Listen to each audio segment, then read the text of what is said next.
Hello everyone, welcome to my YouTube channel Be Electrifying by Gopika Agarwal.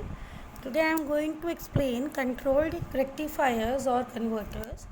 जैसा कि हम लोग ने पहले पढ़ रखा है रेक्टिफायर्स के बारे में कि रेक्टिफायर बेसिकली वो डिवाइस होते हैं जो AC को DC में कन्वर्ट करते हैं. बेसिकली वो AC को पल्सेटिंग DC में चेंज करते हैं. ठीक है. बेसिक अब यहाँ पे एक वर्ड लगा है कंट्रोल्ड रेक्टिफायर. कंट्रोल्ड रेक्टिफायर यानी कि अदर देन डायोड रेक्टिफायर. जो डायोड रेक्टिफायर होते हैं वो हमारे कंट्रोल्ड नहीं होते हैं क्योंकि उसमें हम लोग एक बार फॉरवर्ड साइकिल दी तो डायोड हमारा ट्रिगर कर जाता है और हमारा सर्किट कंडक्ट करने लगता है और हमको रेक्टिफाइड आउटपुट मिलने लगता है. बट अगर हमने लगाया है यहाँ पे वर्ड कंट्रोल्ड तो यानी कि हम बेसिकली थायरिस्टर बेस्ड कन्वर्टर्स हम लोग यूज़ करने जा रहे हैं जिनको हम लोग कंट्रोल्ड कन्वर्टर्स कहते हैं. क्यों? क्योंकि थायरिस्टर तब तक ऑन नहीं होता है जब तक आप उसको गेट पे पल्स नहीं देते हो, चाहे भले ही वो फॉरवर्ड बाइस हो. तो यानी कि इसमें हम ऑन करना या ऑफ़ करना हम कंट्रोल कर सकते हैं बाय यूजिंग थायरिस्टर. जब हमको उसको ऑन करना होगा तो उसको हम फॉरवर्ड बाइस करके उसमें गेट पल्स दे देंगे तो वो ऑन हो जाएगा और हमको रेक्टिफाइड आउटपुट मिल जाएगा. इसीलिए हम लोग उसको बोलते हैं controlled rectifiers. Okay, so start करते हैं. बेसिकली रेक्टिफायर जो है वो बहुत टाइप के होते हैं जिनको मेजर कैटेगरी है सिंगल फेज़ और 3 फेज़. सिंगल फेज़ में भी हमारा हाफ कंट्रोल्ड और फुल कंट्रोल्ड आते हैं. फुल कंट्रोल में हमारा हाफ वेव, फुल वेव और डुअल कन्वर्टर आ जाता है आपका. उसी तरह 3 फेज़ के हमारे 3 पार्ट्स हैं. Again 3 phase dual converter, full control 3 phase converter, half control full 3 phase converter. तो मेरे आज के इस लेक्चर में हम लोग बात करेंगे single phase half wave fully control rectifier for R load and R L load. ठीक है. बाकी नेक्स्ट लेक्चर में मैं अपने R L with free wheeling diode और आर एल ई लोड के बारे में हम डिस्कस करेंगे. आज के इस लेक्चर में हम लोग single phase half wave full control rectifier for R load and R L load हम लोग डिस्कस करेंगे. क्यों? क्योंकि basically single phase half wave controlled ही आपका प्रिंसिपल को समझाता है. तो आज के लेक्चर में बेसिकली हम लोग प्रिंसिपल ऑफ रेक्टिफायर को समझेंगे. ठीक है. तो हम लोग अपने आते हैं इस पे वेवफॉर्म पे. इसको समझने के लिए प्रिंसिपल ऑफ फेज़ कंट्रोल को समझने के लिए हमने single phase half wave full control converter लिया है फॉर आर लोड. ठीक है. इसके थ्रू हम इसका प्रिंसिपल समझ सकते हैं. आर लोड के लिए हमने ये single phase half wave fully control converter बनाया है जिसमें एक थायरिस्टर लगा है. जब हम लोग नॉर्मल हाफ वेव की बात करते थे डायोड में तो उसमें हम लोग एक डायोड लगाते थे. ठीक है. तो और उसमें ये वाला वर्ड नहीं आता था फुल्ली कंट्रोल्ड. यहाँ पे हमने एक थायरिस्टर लगाया है और एक ही थायरिस्टर सफिशेंट है हाफ वेव के लिए, इसलिए ये फुल्ली कंट्रोल्ड है. सिंगल फेज़ है, सिंगल फेज़ पावर दी हुई है. यहाँ पे एक ही फेज़ दिया हुआ है. तो single phase half wave fully controlled converter for R load. देखिए लोड में हमने यहाँ पे एक रजिस्टर लगाया हुआ है. ठीक है. अब अगर हम इसकी वेव फॉर्म की बात करें तो इनिशियली हमारा ये वी एस है जो कि हमारा एक साइन वेव है. इसका पॉजिटिव और नेगेटिव वेव फॉर्म मैं इसकी बना देती हूँ. ठीक है. ये हो हमारा 0 पाई 2 पाई 3 पाई. जितने भी हमारी ब्लैक लाइंस हैं, ब्लैक डॉटेड लाइंस हैं, ये हमारे एन पाई को शो करते हैं. ठीक है. 0 पाई 2 पाई 3 पाई 4 पाई 5 पाई. ठीक है. अब हम क्या करेंगे, देखिए जो हमारी सोर्स करंट होगी वही करंट थायरिस्टर में जाके और वही करंट आपकी लोड में जाएगी. ठीक है. तो बेसिकली जो हमारी सोर्स करंट होगी वही हमारी लोड करंट होगी. ठीक है. तो आप चाहें तो यहाँ से आई एस लिखें या ना लिखें, इससे कोई फ़र्क नहीं पड़ता है. मेन हमारा होता है आउटपुट वोल्टेज जो कि हमारा रेक्टिफाइड यानी कि डीसी पल्सेटिंग डीसी होना चाहिए. डीसी का मतलब क्या होता है, एक पोलैरिटी मिलेगी, या पॉजिटिव या नेगेटिव. ठीक है. हम ये मानते हैं कि करंट अगर हमारी अप डाउन से आ रही है, अप से ऊपर से नीचे आ रही है तो करंट हमारी पॉजिटिव है. तो जब करंट पॉजिटिव होगा तो V = I0 इंटू आर से हमारा वोल्टेज भी पॉजिटिव होगा. जब I0 हमारी पॉजिटिव है, रेफरेंस डायरेक्शन शोन है आपको.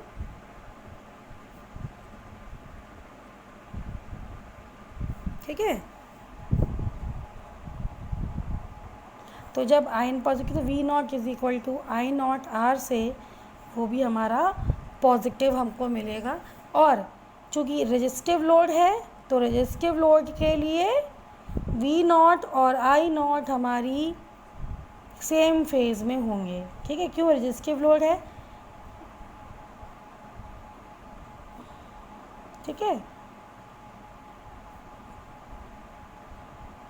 यानी कि अगर वी नॉट ऐसे है तो आई नॉट भी हमारे दोनों सेम फेज में होंगे फॉर रेजिस्टिव लोड। ठीक है, तो स्टार्ट करते हैं। फॉरवर्ड बाइस हमने इसको किया जब हमारा ये प्लस माइनस ऐसे यानी कि फॉरवर्ड वाइस है तो थायरिस्टर हमारा फॉरवर्ड बाइस हुआ। फिर हमने ओमेगा टी एक्सिस है ये हमारी, omega t is equal to alpha पे, यानी कि at omega t is equal to alpha पे हमने गेट पल्स दी। ठीक है, तो जब omega t is equal to alpha पे हमने गेट पल्स दी तो यानी कि यहाँ से इस पॉइंट से हमको आउटपुट वोल्टेज मिलना शुरू हो जाएगा, तो टी हमारा ऑन हो जाएगा। ठीक है, omega t is equal to alpha पे टी हमारा ऑन हो जाएगा। और जब हमारा टी ऑन होगा तो यहाँ से हमारा जो सोर्स वोल्टेज है वो पूरा हमारा आउटपुट वोल्टेज में अपीयर हो जाएगा। यानी कि इस पॉइंट, देखिए डॉटेड लाइन आप देख रहे हैं पिंक वाली, इस पॉइंट से यहाँ तक हमको आउटपुट मिल जाएगा, यानी कि कुछ इस तरीके से। ठीक है, इतना पोर्शन हमारा हट जाएगा क्योंकि वहाँ पे हमारा थायरिस्टर ऑफ है। तो ये वो ड्यूरेशन है जब टी हमारा ऑन है, यहाँ से लेके यहाँ तक। ठीक है, तो जैसे ही हमारी पाई के बाद नेगेटिव साइकिल शुरू होगी ये हमारा रिवर्स बाइस हो जाएगा और हमारा थायरिस्टर ऑफ हो जाएगा और वी नॉट की वैल्यू हमारी क्या हो जाएगी? 0 हो जाएगी। अब जब हमारा थायरिस्टर ऑफ है तो उस केस में वी टी की वैल्यू वी एस के बराबर होगी, क्योंकि यही वोल्टेज जो सबके पास जा रहा है। तो जो वी टी है वही हमारा वी एस है, यानी कि जब यहाँ पे टी हमारा ऑफ है पाई से लेके 2 पाई तक, है ना, pi to pi T is off. ठीक है, therefore V T is equal to V S, और जब ऑन है तो V naught is equal to V S. ठीक है, तो यानी कि इतने पूरे ड्यूरेशन के लिए वी टी हमारा अपीयर हो जाएगा। ठीक है, सिमिलरली फिर जैसे पॉजिटिव हुई फिर से ये फॉरवर्ड बाइस हुआ, फिर अब की बात 2 पाई प्लस एल्फ़ा, ये पॉइंट हमारा क्या होगा? 2 पाई प्लस एल्फ़ा। तो 2 पाई प्लस एल्फ़ा के लिए यानी कि यहाँ तक हमारा ऑफ बना रहेगा, कोई हमको आउटपुट नहीं मिलेगा। 2 पाई प्लस एल्फ़ा पे, ठीक है, हम वापस फिर से इसको ट्रिगर करेंगे और हमारा फिर से ये वोल्टेज हमको यहाँ से यहाँ तक मिल जाएगा इस तरह। और ऐसा हमारी हर पॉजिटिव साइकिल के लिए कंटिन्यू रहेगा। ये 2 पाई प्लस एल्फ़ा, ये हमारा 3 पाई प्लस एल्फ़ा, इस तरीके से हमारा पिंक लाइन जो है वो अल्फ़ा की लाइंस को शो कर रही है, ब्लैक लाइंस हमारी पाई की लाइन को शो कर रही हैं। कि इस तरीके से देखिए हमको आउटपुट वोल्टेज सारा पॉजिटिव मिल गया। और जहाँ जहाँ वो ऑफ है, हमारा टी ऑफ है, वहाँ वहाँ हमको क्या मिलेगा? We T.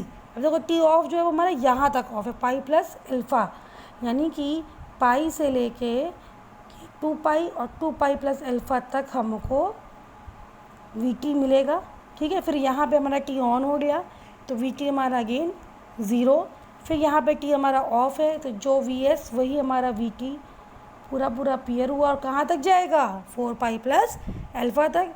ठीक है, क्योंकि यहाँ पे हमारा ये यहाँ तक हमारा थायरिस्टर ऑफ है तो यहाँ तक हमारा वी टी हमको मिलेगा। मतलब ये आप समझ लीजिए कि जहाँ जहाँ आपको वी नॉट नहीं मिलेगा वहाँ वहाँ आपको वी टी मिलेगा। आप देख सकते हैं यहाँ वी नॉट 0 है, वी टी हमको मिल रहा है, क्यों? थायरिस्टर ऑफ है तो मिलेगा। जब थायरिस्टर ऑन है तो वी टी 0, क्योंकि जब भी कोई डिवाइस हमारी ऑन होती है तो वो शॉर्ट सर्किट हो जाती है और उस केस में उसका वोल्टेज क्या हो जाता है?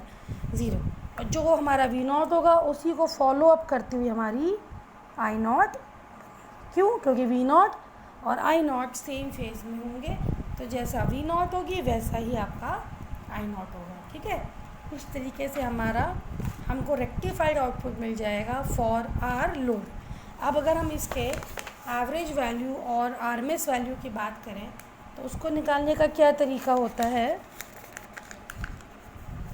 एवरेज वैल्यू और आरएमएस वैल्यू को वी नॉट एवरेज, ठीक है, तो एवरेज का मतलब क्या होता है? इसका फॉर्मूला क्या होता है? एवरेज वोल्टेज का क्या होता है? 1/t integration 0 to t V naught D omega t. D omega t हमने इसलिए लिया है क्योंकि हमारी एक्सिस ओमेगा टी है, रेडियंस में है। ओमेगा टी की यूनिट भी हमारी अगर देखें आप तो रेडियंस में होती है। ओमेगा टी कितना होता है 2 पाई बाई 2 पाई एफ, ठीक है, यहाँ 2 पाई बाई इंटू टी, तो 2 pi by T into T, तो ये हमारी कितना है पाई, यानी कि रेडियंस में यूनिट होती है, इसलिए हम लोग ओमेगा टी एक्सिस पे इसके रेफरेंस में इसको लेते हैं। तो अब हमको निकालना है इसके लिए बेसिकली क्या, टाइम पीरियड। टी हमारा क्या है, टाइम पीरियड। तो इसकी वैल्यू निकालने के लिए हमको वापस वेव फॉर्म पे जाना पड़ेगा, ये देखने के लिए कि हमारे आउटपुट वोल्टेज का टाइम पीरियड क्या है। टाइम पीरियड बेसिकली क्या होता है, वो वैल्यू जिस पे आपका वोल्टेज जो है अपनी वैल्यू को रिपीट करता है।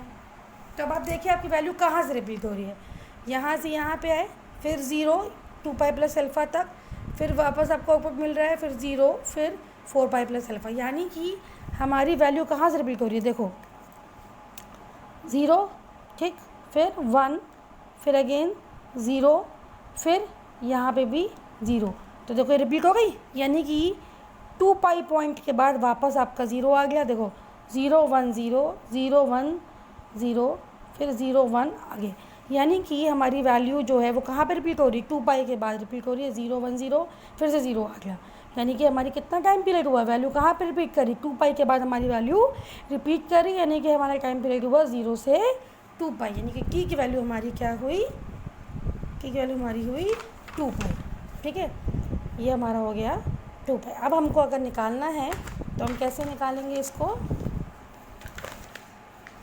तो निकालने के लिए हम लोग कैसे निकालेंगे, 1/2 पाई इंटीग्रेशन 0 से 2 pi we naught D omega T, ठीक है। अब हमको इसको 2 पाई को इंटीग्रेट करना है, तो हम ये देखिए आपको 0 से लेके 2 पाई तक में कितने पार्ट्स में आप ब्रेक कर सकते हो, 0 1 0 3 पार्ट्स में ब्रेक कर सकते हो, 0 से अल्फ़ा, अल्फ़ा से पाई, पाई से 2 पाई।